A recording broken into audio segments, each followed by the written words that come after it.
네, 오늘은 이제 지난 시간에 저희가 서론을 함께 나누었고요. 오늘은 이제 1과부터 다시 시작을 하도록 하겠습니다. 다시라고 말씀을 드린 거는 이거를 몇 번 반복적으로 했기 때문에 그래요. 나눴기 때문에 그렇습니다. 그래서 다시 이제 1문에서부터 저희가 소유리 문답을 배울 텐데 아는 앞서 기도하면서도 말씀을 드렸지만 이게 그냥 아는 걸로 고개를 끄덕이고 끝나는 거면 아무 의미가 없어요. 그냥 나 이만큼 안다. 나 이렇게 성경적인 지식이 많다.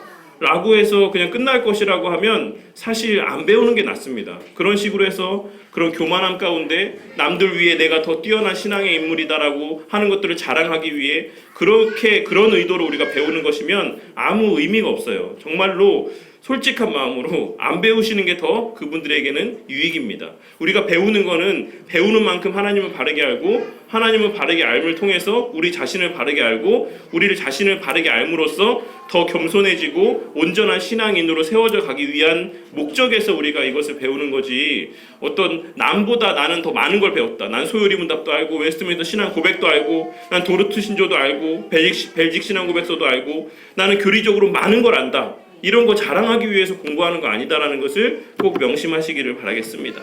오늘은 제일 유명한 소요리 문답 가운데서 가장 유명한 문답이라고 할 수가 있죠. 인간 최고의 목적이 무엇인가? 사람은 왜 사는가? 사람의 존재 목적이 무엇인가? 라고 하는 것에 대한 질문에서 출발을 합니다. 이거를 알지 못하면 사실 그 나중에 우리가 나누는 그 모든 내용들은 아무 의미가 없어요. 그러니까 오늘 이 내용들을 중심으로 해서 우리의 존재 목적에 대해서 한번 좀 깊이 있게 생각해보고, 비단 이 시간으로 끝나는 게 아니라 이거를 알고 나서 집에 가면서도 그 이후에 살면서도 끊임없이 자신에게 물어보세요. 나는 왜 사는가? 나는 왜 존재하는가? 하나님께서 나를 왜 지으셨는가? 왜 창조하셨는가? 그 목적에 대해서 끊임없이 질문하며 죽을 때까지, 주님 만나는 그 날까지 그 창조 본연의 목적 가운데 온전히 거하게 되는 그런 복을 누리시는 우리 성도님들이 되시기를 바라겠습니다. 우리가 이제 일반적으로 인간 최고의 목적이 무엇입니까? 라고 질문했을 때 우리가 가장 잘 알고 있는 답이 뭡니까? 인간 최고의 목적은 하나님을 영화롭게 하는 것이며 영원토록 그를 즐거워하는 것입니다. 이것을 우리 믿음의 선배들은 이걸 삶의 목적이라고 삼았어요. 사람의 존재하는 목적은 하나님을 영화롭게 하는 것이다. 그리고 그 하나님을 즐거워하는 것이다. 이것은 동격입니다. 같이 묶여 있는 거예요. 이것이 따로 나뉘어져 있는 두 개의 목적이 우리 삶 가운데 있다고 말씀하고 있는 것이 아니라 하나의 목적입니다. 우리가 하나님을 영화롭게 하는 삶을 살아가는 동시에 그 과정 가운데서 하나님을 즐거워하면서 살아가는 것, 그게 우리의 존재 목적이에요. 이대로 살아가지 않는 사람은 그 삶에 사실상 아무런 하나님 편에서 보았을 때에는 가치가 없다라는 것입니다. 그 사람이 아무리 세상 가운데서 높은 지위의 삶을 살았던, 아무리 그 사람이 재정적으로 부유한 삶을 살았던, 아무리 많은 사람들이 그 사람을 따르고 좋아하고 존경하는 삶을 살았던, 사실 하나님 앞에서는, 우리를 창조하신 하나님 앞에서는 아무런 가치가 없는 무가치한 삶을 살았던 것이다라는 것을 우리 꼭 기억을 하셔야지만 돼요. 이러한 답을 어디서 우리가 도출해냈는가? 고린도전서 10장 31절 말씀 제가 봉독하도록 하겠습니다. 고린도전서 10장 31절 말씀에 보시면, 그런즉 너희가 먹든지 마시든지 무엇을 하든지 다 하나님의 영광을 위하여 하라. 그 외에도 시편이나 로마서 11장 36절이나 모든 것이 주께로 나오고 말미암고 주께로 돌아간다라고 하는 우리가 잘 알고 있는 그러한 신앙의 고백들을 근거로 해서 우리의 존재 목적이 무엇인지에 대해서 우리 믿음의 선배들은 이런 답을 도출해냈다라는 사실입니다. 이 고린도전서 말씀만 하나만 놓고 생각을 하더라도 그런즉 너희가 먹든지 마시든지 무엇을 하든지예요. 무엇을 하든지.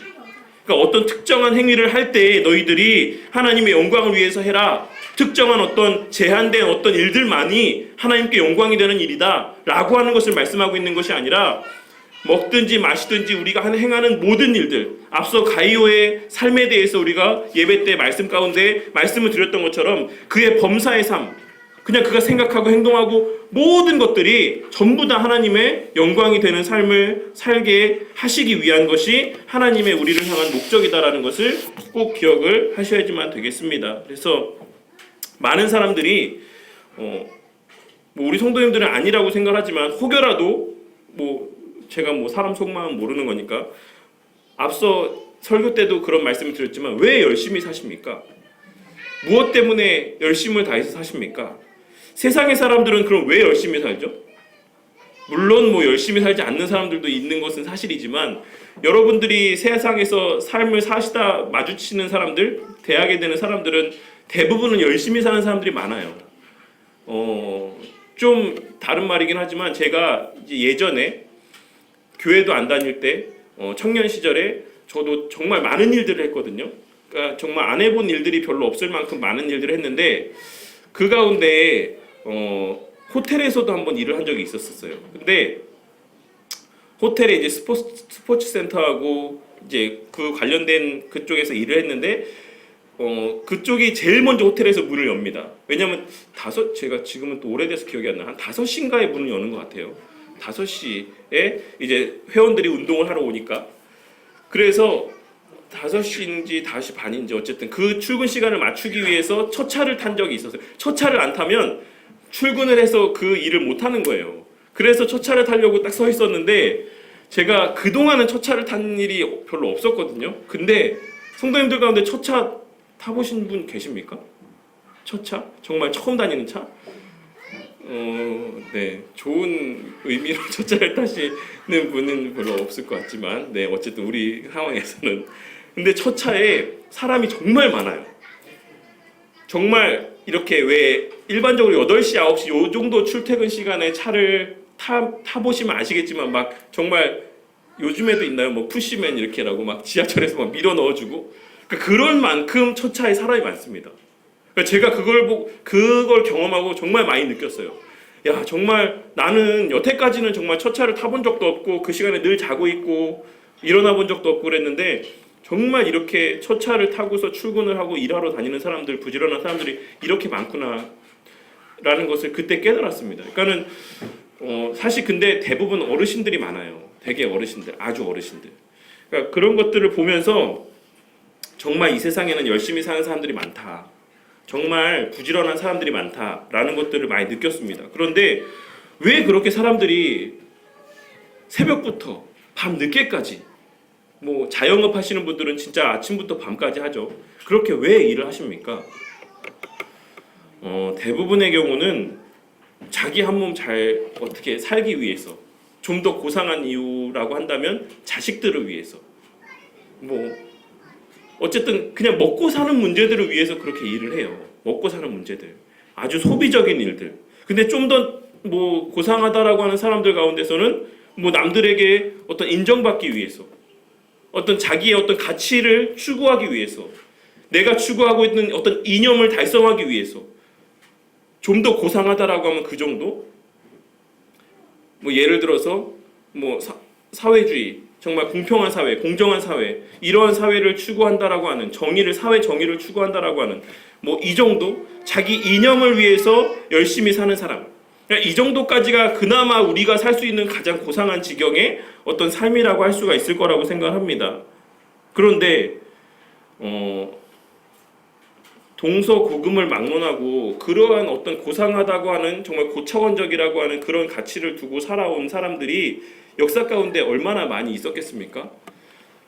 오늘날 2019년에 이르기까지 역사상 뭐 공자도 뭐 그랬을 거고 뭐 소크라테스나 뭐 그리스의 유명한 철학자들도 그랬을 것이고 수많은 사람들이 어떻게 하면 좀 더 이상적인 사회, 어떻게 하면 좀 더 나은 세상, 어떻게 하면 좀 더 정의롭고 공정한 사회 이런 것들을 만들 수 있을까라는 것들을 역사상 수많은 사람들이 그 수많은 뛰어난 지혜들을 갖고 각자의 영역에서 열심을 다해서 그렇게 살아왔을 것이다라는 말이죠.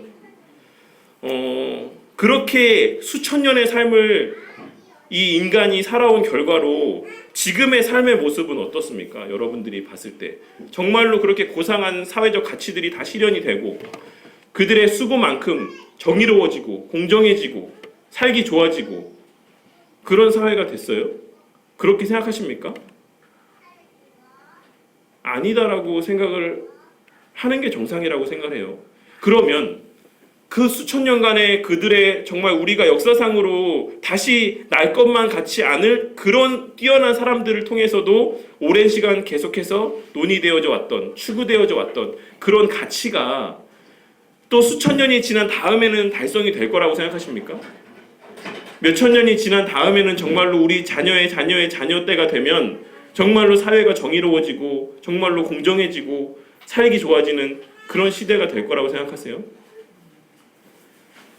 저는 그렇지 않다라고 생각합니다. 뭐 그런 그 부분의 내용도 이제 새가족반에서 다루고 있는 내용들 가운데 언급이 되고 있긴 하지만 근본적인 이유가 있죠.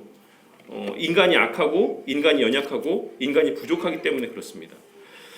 그런데 사실 이 질문, 인간의 존재 목적은 무엇인가?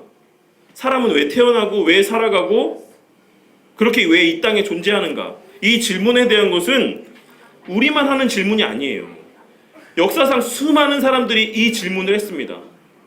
그리고 이 질문에 대한 답을 도출해내기 위해서 수많은 철학자들이 고민을 하고 머리를 싸매고 연구를 하고 사색을 하고 그러한 결과로 이 답을 도출해내기 위해서 많은 어떤 노력들을 기울였지만 통일된 답을 내놓지 못했어요.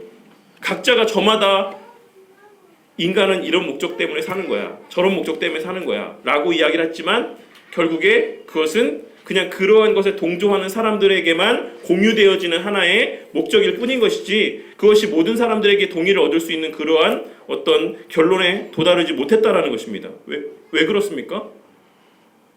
우리가 우리 자신을 만든 게 아니기 때문에 그래요. 어떤 대상의 존재 목적을 누가 알 수 있습니까?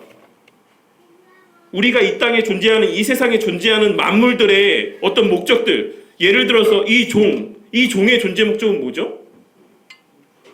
소리를 내기 위함이지 않습니까? 치기 위함이에요. 우리가 그것을 어떻게 합니까? 이것을 그 용도로 우리가 만들었기 때문에 그렇습니다. 그러면 우리가 우리의 존재 목적이라는 것을 알려고 하면 인간이 인간 스스로 인간의 존재 목적을 알 수 있다, 알아낼 수 있다 라고 하는 그 말의 전제 가운데는 무슨 의미가 전제되어 있습니까? 인간은 인간 스스로가 만들었다. 그것이 전제되어 있어요. 근데 그렇습니까? 인간이 인간 스스로가 아무리 하나님을 인정하지 않는 진화론적인 사고 가운데 있는 사람들도 사람이 사람을 만들었다라고 생각하진 않아요. 아주 단세포 같은 이러한 존재에서 진화되어져 왔다라고 생각을 하지. 그러니까 이 질문이라는 것, 인간이 왜 존재하는가? 인간의 존재 목적이 무엇인가? 이거는 아무리 사람이 머리를 싸매고 고민을 해도 발견해낼 수 없는, 도달할 수 없는 그러한 어떤 이상이다라는 것입니다. 그럼에도 불구하고 끊임없이 사람들은 우리의 존재 목적에 대해서 알기 위해서 끊임없이 이야기를 하죠. 그러니까 하이데거라고 하는 여러분들이 잘 알고 있는 실존주의 철학자가 있습니다. 이 사람이 이야기하는 실존이라는 게 뭐냐면 우리가 어떤 극한의 단계에 다다르게 되었을 때 우리가 정말로 죽음이라는 이러한 테두리에서 벗어날 수 없는 존재라고 하는 것을 자각하게 되었을 때 그때 그 문제를 해결하기 위해서 정말 본질적인 삶의 모습으로 돌아갈 때 사람은 실존이다라고 이렇게 이야기를 했어요. 이게 무슨 말인지 압니까? 여러분들이 살면서 농담하고 이렇게 사람들이랑 뭐 영화 보러 다니고 이런 삶은 실존적인 삶이 아니에요. 비본질적인 삶이라는 것을 이 하이데거라는 사람은 그렇게 이야기를 했습니다. 그러니까 우리가 살아가면서 그렇게 어떤 의미 있는 가치가 있는 그런 것들을 할 때만 우리의 존재 목적이 있다라고 이런 주장을 이 하이데거라는 사람이 했습니다. 그러니까 이 사람이 한 주장들 가운데 사실 다 동일하지 않지만 그 명제에 대해서는 사실 우리에게 시사하고 있는 바가 많다라고 생각합니다. 우리가 정말로 본질적인 가치에 치중하면서 살아갈 때 인간은 그 본래의 실존을 회복할 수 있다라고 하는 이 말. 이게 우리 기독교 신앙에 적용을 하면 뭐가 됩니까? 하나님께서 우리를 창조하신 창조 원리를 깨닫고 그 창조 목적대로 살아갈 때에만 우리의 삶이 존재론적인 의미를 갖는다. 가치가 있다. 라고 하는 식으로 적용을 할 수 있다라는 것이에요.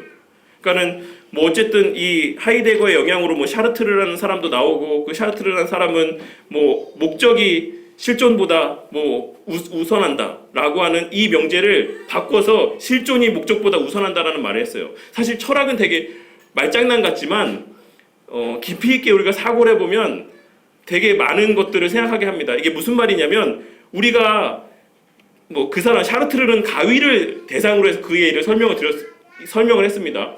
가위라는 것을 뭐 각기 이 존재가 생기기 전에 이미 가위는 무엇 때문에 그 존재 목적을 갖는 거죠?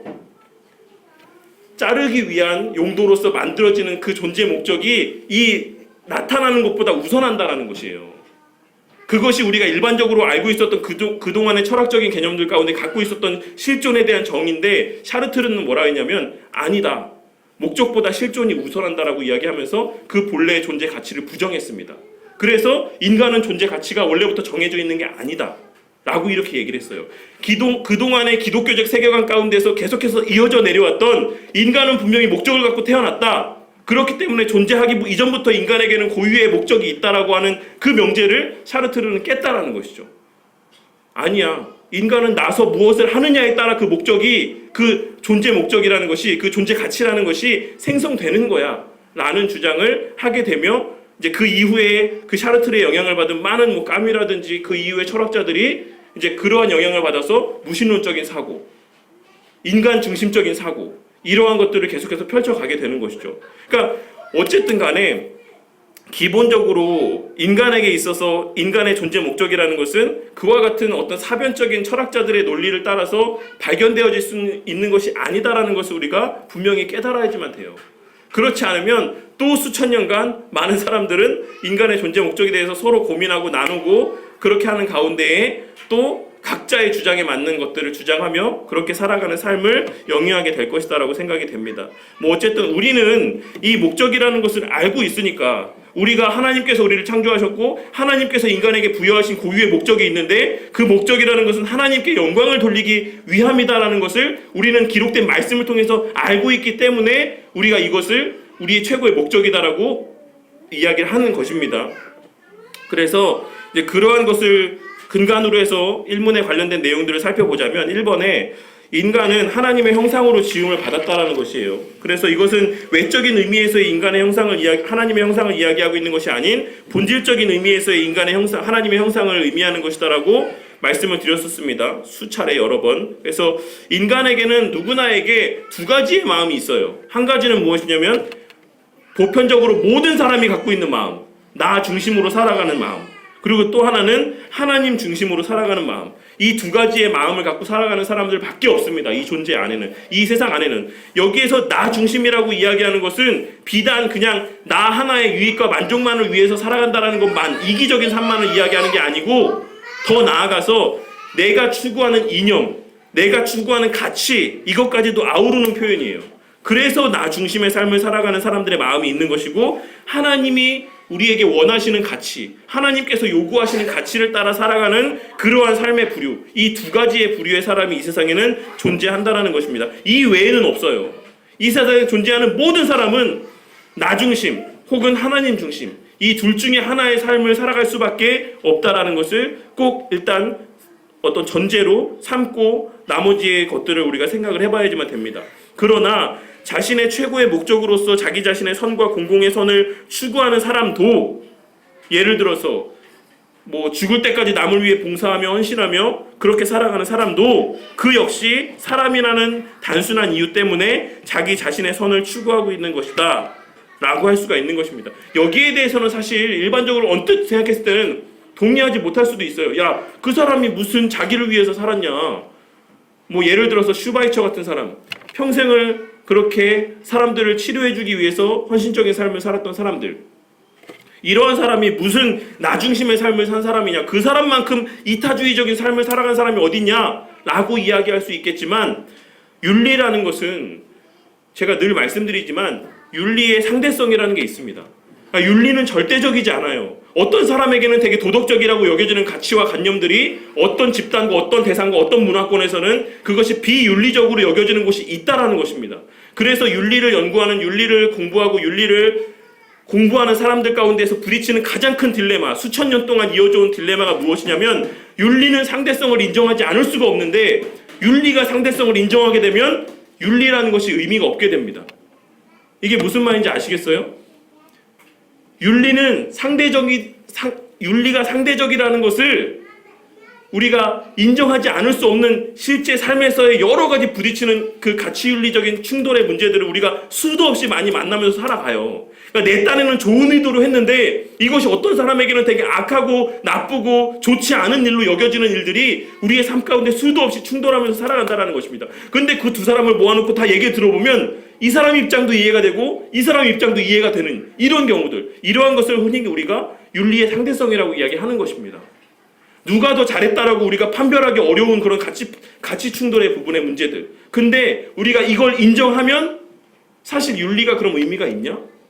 이 사람은 이 사람이 옳고 저 사람은 저 사람이 옳은데 그러면 우리가 윤리라는 것을 공부할 의미가 있냐? 라고 하는 그러한 딜레마에 빠지게 된다는 거예요. 이게 윤리의 3,000년간, 4,000년간에 이어져 온 하나의 큰 딜레마라는 것입니다. 윤리적인 측면에 있어서.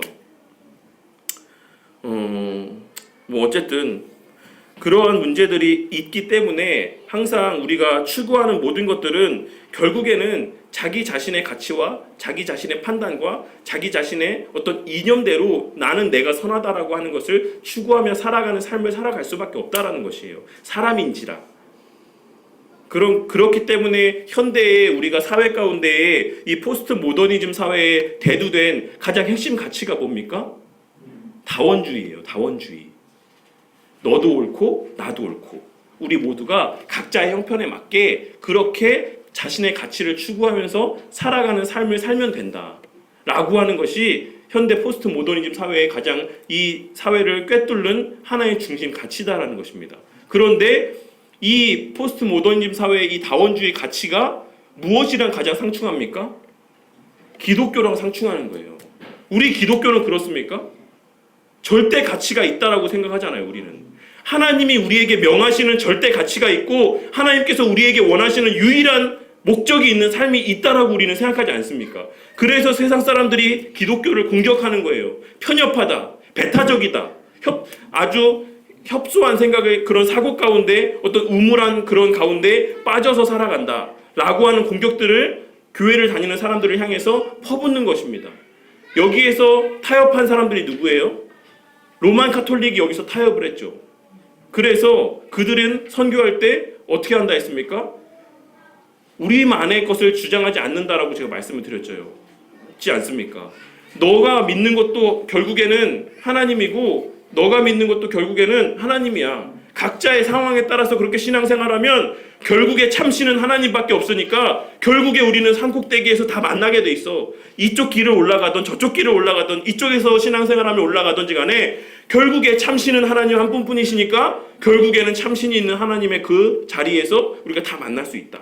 그러니까 너는 네 자리에서 열심히 신앙생활하고 너는 열심히 네 자리에서 불교를 믿고 너는 열심히 이슬람을 믿고 너는 열심히 힌두신을 믿고 너는 열심히 또 다른 신을 믿고 이렇게 이야기하는 그런 포스트 모더니즘 사회가 지금의 사회다라는 것입니다. 그걸 가리켜서 우리가 종교 다원주의라고 이야기를 해요. 그걸 주장하는 단체가 WCC라고 말씀을 드렸습니다. 그러니까 우리가 이러한 사실 되게 간단해 보이고 표면적인 것만 보면은 되게 좀 뭐 별 문제가 아닌 것처럼 생각할지 모르겠지만 이러한 주장들과 이러한 논리들과 이러한 사회적인 인식들은 되게 오랜 시간부터 인간 사회 가운데 철학적인 개념에서부터 출발해서 오늘날에까지 이르게 된 정말 뿌리 깊고 되게 탄탄한 주장들이에요. 이것을 우리가 하나님이라고 하는 대상, 그 하나님이 우리에게 허락하신 유일의 법칙이라고 할 수 있는 이 성경에 기록된 말씀, 이것을 인정하지 않는다라고 하면 그 모든 대상들과의 아무런 대화가 되지 않는다라는 것입니다. 출발점 자체가 다르기 때문에. 하지만 어쨌든 우리가 이 성경에 기록된 말씀대로 순종하며 그것을 신뢰하며 살아갈 때에는 하나님 중심의 어떤 삶을 살아갈 수 있지만 그렇지 않고 어떤 사람들의 요구와 편의에 순응하며 살아가게 될 때에는 우리는 나 중심의 삶, 그것이 설령 우리 눈에 보여지기에는 이타적인 삶으로 보여질지라도 하나님 편에서 봤을 때에는 우리 중심의 삶을 살아가는 것에 불과하다라는 것을 반드시 깨닫는 우리 성도님들이 되셔야지만 되겠습니다. 그래서 사실 윤리에는 보편윤리라는 게 있습니다. 보편윤리. 그러니까 말 그대로 어느 시대, 어느 상황에서나 보편적으로 적용이 될 수 있는 윤리라는 것을 보편윤리라고 이야기를 해요. 뭐 사람을 죽이면 안 되고, 뭐 도둑질하면 안 되고, 뭐 아주 기본적인. 근데 그것마저도 용인되는 사회들이 있다라는 것이에요. 그것마저도 경우에 따라서 합리화될 수 있는 그러한 사회들이 존재한다라는 것입니다. 그러니까 보편 윤리까지도 상대성이 존재한다라는 것은 우리가 뭐 윤리를 조금이라도 공부해 보신 분이라고 한다면 쉽게 동의할 수 있는 부분이라고 할 수가 있습니다. 그래서 뭐 어쨌든 우리는 하나님 중심으로 살아가야지만 되는데 그것에 가장 결정적으로 나타나는 그러한 궁극적인 삶의 모습이 이번에 기록되어 있는 하나님을 영화롭게 하는 삶이라는 것이에요. 그래서 우리가 하나님을 영화롭게 하는 삶을 살아가야 되는 이유를 몇 가지 정리를 해보자면, 첫째로는 하나님만이 살아계신 참 신이기 때문에 그렇습니다. 하나님만이. 이 말은 살아있지 않은, 생명력이 없는 가짜 신들도 존재한다라는 의미들이 내포되어 있긴 해요. 하지만 우리가 믿기로, 우리가 알기로 하나님만이 살아계신 참 하나님이신 것, 참 신이신 것을 우리가 알고 믿기 때문에 하나님을 영화롭게 해야 되는 것이고, 하나님만이 인간의 창조주이심을 우리가 알고 믿기 때문에 그렇습니다. 그리고 하나님만이 인간의 유일한 구원자이심을 우리가 알고 믿기 때문에 그래요. 그래서 우리는 하나님을 영화롭게 하는 삶을 살아야지만 됩니다. 근데 이 기본적인 전제를 우리가 인정하지 않으면 사실 이 뒤에 이어지는 모든 내용들은 다 아무런 의미가 없어요. 하나님만이 참신이다, 하나님만이 유일신이다 라고 하는 것을 인정하지 않으면 그 뒤에 논의되어지는 이 앞으로에 이어지는 그 모든 107문까지의 그 모든 질문과 답은 사실 아무 의미가 없습니다. 부질없는 시간들을 보내는 것에 불과해요.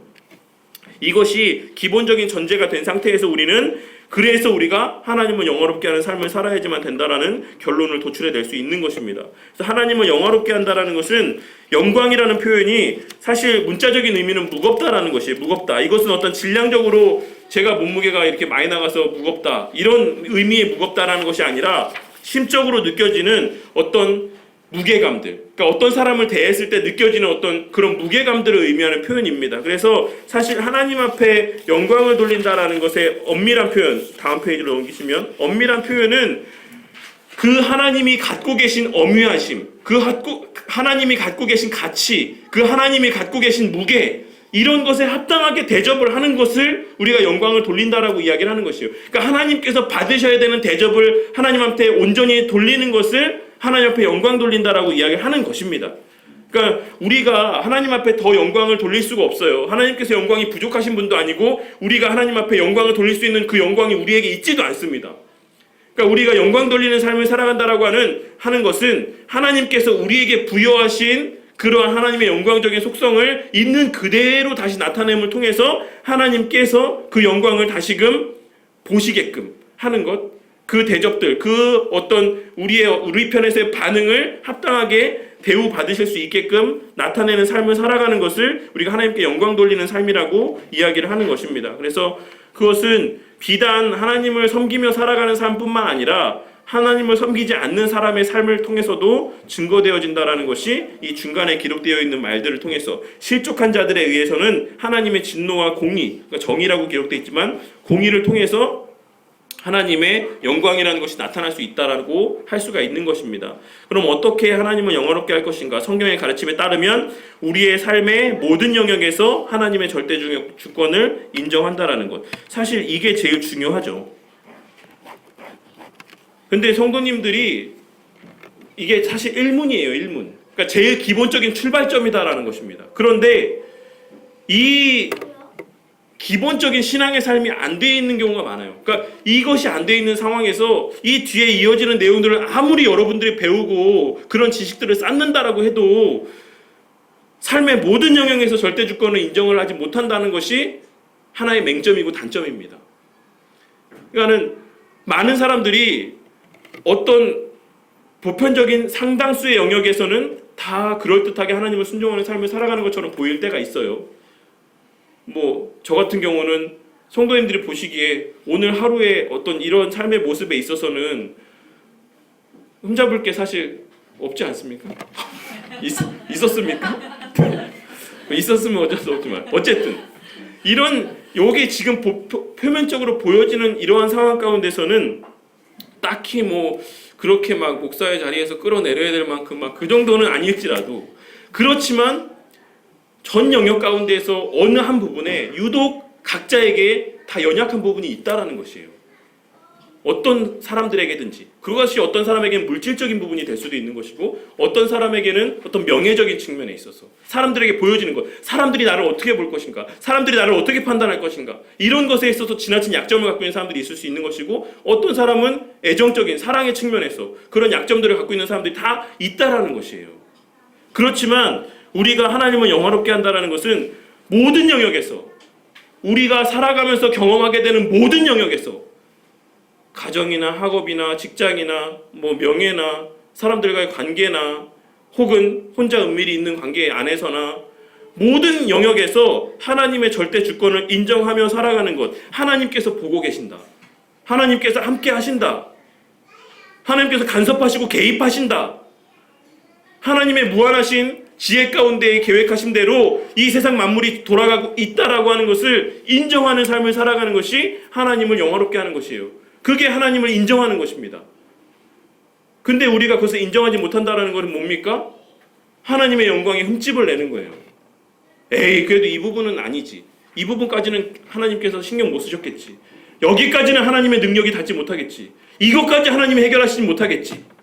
라고 하는 말을, 그런 행동을 우리가 행함을 통해, 행위를 통해 하나님 앞에 이야기하고 있는 거예요.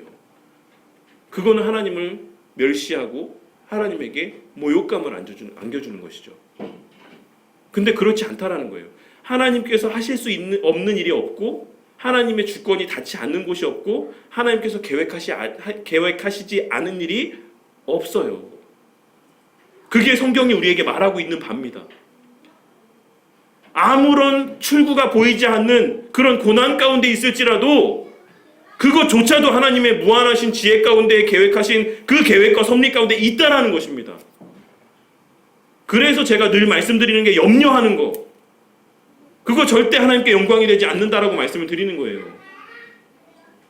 하나님께서 이건 못하시겠지, 이것까지는 생각 못하셨겠지, 이런 상황까지 달 거라고는 하나님께서도 미처 생각하지 못하셨겠지라고 하는 그 마음이 그 이면에 깔려 있는 겁니다.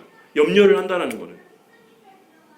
그렇지만 우리가 하나님을 영화롭게 한다는 것에 있어서는 그와 같지 않음을 우리가 꼭 기억을 하시기를 바라겠어요. 삶의 모든 영역에서, 모든 상황 가운데서 그것이 잘 되건 안 되건, 형통하건 형통하지 않건, 내가 좋아하는 순간이고 내가 반기고 기다렸던 순간이건 원치 않았던 순간이건 간에 모든 삶의 우리의 순간 가운데 하나님께서 계획하시지 않은 그러한 순간은 우리에게 경험되지 않습니다.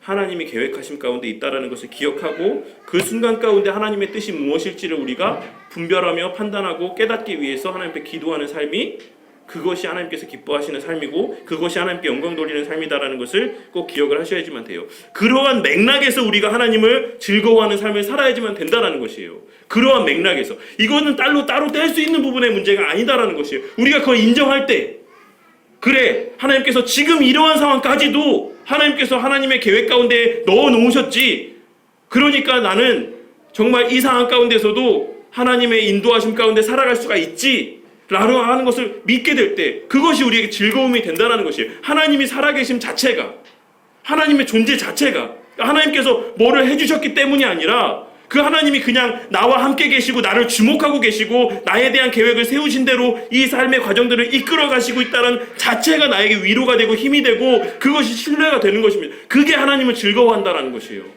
성도님들, 하나님 즐거워 계십니까? 다른 데는 다 즐거워하고 있는데 어느 한 부분에서는 즐거워하지 못하겠습니다. 그러면 즐거워하지 않는 것입니다. 우리의 삶의 전 영역, 모든 영역에서 하나님의 절대 주권을 인정하고 그 절대 주권을 인정하면서 오는 위로와 확신과 기쁨과 감사의 제목들, 이것이 우리가 하나님을 영화롭게 하고 하나님을 즐거워한다라는 그러한 의미의 어떤 삶을 살아가는 것이다라는 것을 이야기하고 있는 것입니다. 그것이 출발점이다라고 이야기하고 있는 것이에요. 그것이. 그래서 뒤에 3페이지 보시면 최고의 목적이다라는 것은 그 외에도 구체적인 목적들이 있을 수 있다라는 것이에요. 그러니까 우리가 살아가면서 돈을 버는 이유, 열심히 일하는 이유, 건강해야지만 되는 이유, 자식을 잘 키워야지만 되는 이유, 부모를 공경해야지만 되는 이유, 부부가 사이좋게 지내야 되는 이유, 우리가 모든 살아가면서 우리에게 주어진 모든 환경 가운데 열심을 다해서 살아가야지만 되는 이유는 그것 자체가 목적이 아니다라는 것이에요. 돈을 버는 것 자체가 목적이 아니고, 건강한 것 자체가 목적이 아니고, 자식이 성공하는 것 자체가 목적이 아니다라는 것을 말씀하고 있는 것입니다. 그거를 통해서 성취해야 될 하나의 궁극적인 최고의 목적이 있다라는 것이에요. 그걸 통해서 세상 가운데, 그거를 통해 스스로에게, 내 주변 사람들에게 하나님의 무소부지하심, 하나님의 절대 주권을 우리가 증거해야지만 되는 그런 책임과 의무가 우리에게 주어져 있다라는 것입니다. 그래서 우리가 정말 영광스러운 순간, 예를 들어서 그 가디언즈 오브 갤럭시에 나오는 그 주인공이 아카데미상 시상식에서 하나님께 영광을 돌리면서 막 그런 복음의 메시지가, 이럴 때도 하나님께서는 영광 받으시지만, 우리가 아주 가난하고 비참의 상황에 처해 있을 때에도 우리의 낙심하지 않는 모습, 우리의 염려하지 않는 모습을 통해서 하나님께서 영광을 받으신다는 것입니다. 많은 사람들이 그냥 높은 자리, 돈 많고 지위가 있고 어떤 사람들의 스포트라이트를 받고 그런 자리에서 가서 하나님은 영광 돌립니다라고 하는 것을 통해서만 하나님이 영광을 받으신다라고 생각을 하고 착각을 하지만, 그렇지 않다라는 거예요. 아주 비참의 지경에 처해 있을 때에 거지 나사로와 같은 그와 같은 삶을 통해서도 우리는 하나님께 영광을 돌리는 삶을 살 수 있습니다. 어떻게? 불평하지 아니하고, 낙심하지 아니하고, 그 과정 가운데서도 함께 하시는 하나님을 신뢰하는 삶을 살아가면서 우리는 하나님의 영광을 세상 가운데 증거할 수가 있고, 그것을 하나님께서 또한 귀하게 보신다라는 것을 기억해야지만 된다라는 것이에요. 그러니까 이것이 그렇기 때문에 가장 기초적인 일이고 기본적인 일이고 우리 신앙의 출발점이지만, 결국에 이것은 또한 우리에게 있어서의 도달점이 되기도 해요. 여기서 출발해서 여기로 돌아오는 것입니다. 하나님을 영광스럽게 하고 하나님을 영원토록 즐거워하는 삶에서 출발해서 다시금 하나님을 영원롭게 하고 하나님을 즐거워하는 삶으로 돌아오는 것, 그게 우리의 신앙의 삶이에요. 이 일문이 갖고 있는 질문과 답, 이 의미가 우리에게 주고 있는 것이 무엇인지에 대해서 늘 스스로에게 자문하고 또 물어보시기 바랍니다. 정말 나의 존재 목적은 무엇일까? 우리의 존재 목적은 무엇일까? 그리고 또 말씀을 보시고, 그리고 또 그 말씀을 놓고 또 기도하시고, 그러다 보면 이 목적이 우리 가운데 선명해지고, 우리의 부족하고 연약했던 부분들이 우리 가운데 절실하게 깨달아지게 되고, 그 연약과 부족을 보면서 하나님 앞에 기도하게 되고. 왜 기도합니까? 그것이 하나님의 영광을 가리우기 때문에 기도하는 것이에요. 내가 그걸 통해서 하나님, 사람들 앞에 저 사람은 정말 흠이 없는 사람이야라는 그런 평판을 받기 위해서가 아니라, 나의 그런 연약과 부족의 부분들이 하나님의 영광을 가리우기 때문에 기도하게 된다는 것입니다. 하나님을 사랑하기 때문에, 나를 사랑하기 때문이 아니라 하나님을 사랑하기 때문에 우리는 그러한 기도를 하게 되는 것이고, 우리가 그러한 기도를 할 때에 그것이 하나님의 영광을 위한 기도의 제목이기 때문에 그 기도는 반드시 응답을 받는 것이에요.